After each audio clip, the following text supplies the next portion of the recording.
ada beberapa eksperimen dalam psikologi bagaimana seorang ibu itu punya peran yang begitu dahsyat.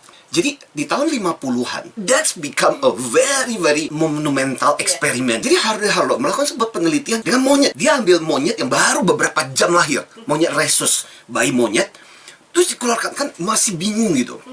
Dan monyet ini dipisahkan dari induknya. Sudah disiapkan 2 patung dibuat dari kawat. Nah, patung yang pertama isinya cuma kawat doang, tetapi ada susunya di mana dia bisa dapat makanan. Tapi bentuknya cuma kawat doang gitu. Jadi bentuknya sangat-sangat kaku. Satu lagi adalah patung yang dibuat dari kain yang lembut banget, yang menyenangkan. Jadi ada kapasnya. So, very soft. Nah, monyet ini diamati, dia akan memilih yang mana? Yang dimana kawat doang yang dapat makanan ataukah yang lembut? You know what? Penelitian diulang lagi oleh Hardy Harlow. Akhirnya kemudian sampai disimpulkan bahwa monyet kecil ini selalu memilih mana? Yang lembut. Jadi monyet ini cuman ke monyet kawat hanya untuk dapat makan, tapi habis itu dia akan berlari lagi ke yang lembut. Dan penelitian ini ditambah lagi. Apa yang dilakukan?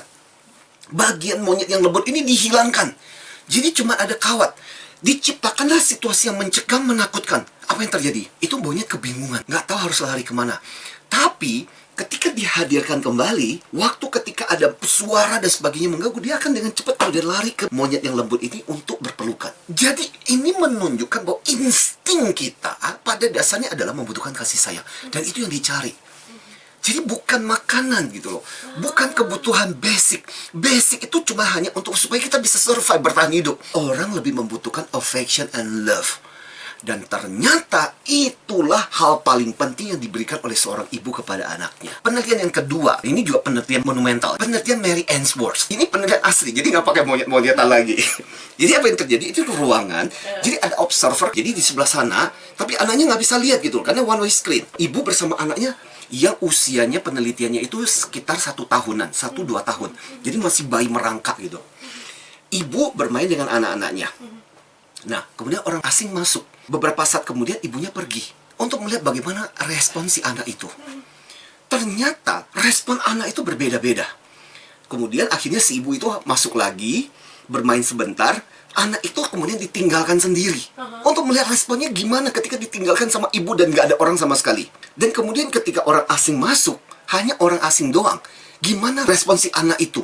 Untuk melihat bagaimana kedekatan anak kepada si ibunya. Mary Ainsworth ini kemudian menyimpulkan ada 3 jenis anak. Ada anak yang secure. Secure itu adalah dia sebenarnya dekat dengan ibunya. Ketika ibunya pergi, dia agak gelisah.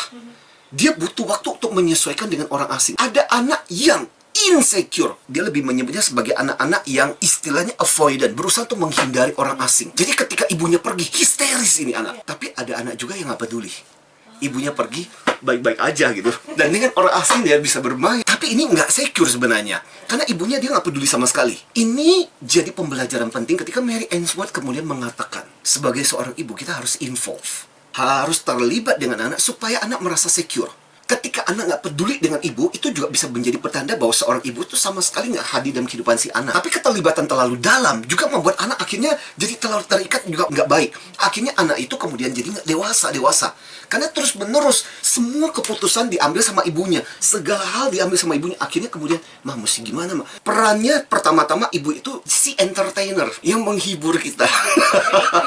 Betul-betul ibu itu bikin kita pulang ke rumah itu merasa happy. Yang kedua, si ahli nutrisi sebenarnya. Kamu udah makan sayur belum? Kamu kurang serat. Ini kulit kamu itu gara-gara ahli nutrisi. Ibu kita juga si coach yang bimbing kita, mestinya kamu begini, kalau kayak begini harusnya sama pacarmu kayak begini. Dan ibu juga konselor ketika kita lagi punya ini, mama mau cerita mah gini dan sebagainya. Kadang-kadang she might not have us the answer, but being a listener to us is something for us. Kemudian ibu juga bang, ma, ini dong ma, dan gak ada bunganya, dan kadang-kadang lupa anaknya.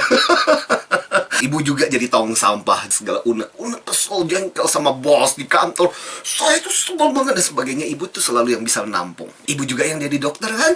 Ketika kita sakit dan sebagainya, ibu yang harus mengupayakan dengan caranya, gimana caranya supaya kita sembuh. Itu luar biasa. Dan ibu juga seorang guru kan, guru yang ngajarin kita ini, pelajaran moral dan sebagainya. Dan ibu juga personal trainer, dengan hal kecil-kecil semua dipelajari yang kita dapatkan dari ibu.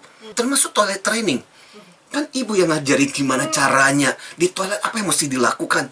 Istemam yang pertama kali ngajarin kita. Ibu juga yang unit gawat darurat kan, yang selalu bisa menemani kita 24 jam. Beethoven, ibu akan selalu bisa ngangkat dan selalu bisa sedia untuk merespon kita. Spiritual. Dan saya termasuk yang percaya bahwa doa seorang ibu ada doa yang paling sakti, paling luar biasa yang didengarkan oleh Tuhan.